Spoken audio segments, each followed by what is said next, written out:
সুমাইয়া ছিল খুবই গরিব ঘরের মেয়ে, কিন্তু ভাগ্যবশত তার বিয়ে হয় একজন সরকারি চাকরিজীবীর সঙ্গে।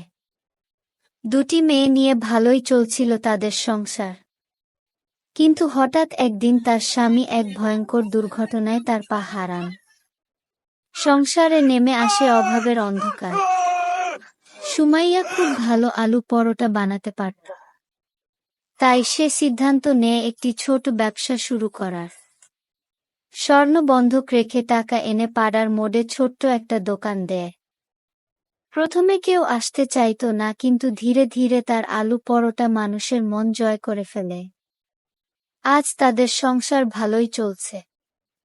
আলহামদুলিল্লাহ, পরিশ্রম আর ধৈর্যে সুমাইয়ার জীবনে আসার আলো ফিরিয়ে আনছে। পরিশ্রমের সাফল্যের চাবিকাঠি। পরিশ্রম কখনো বিফলে যায় না। আপনিও কি এমন কাহিনী জানেন? কমেন্টে শেয়ার করুন।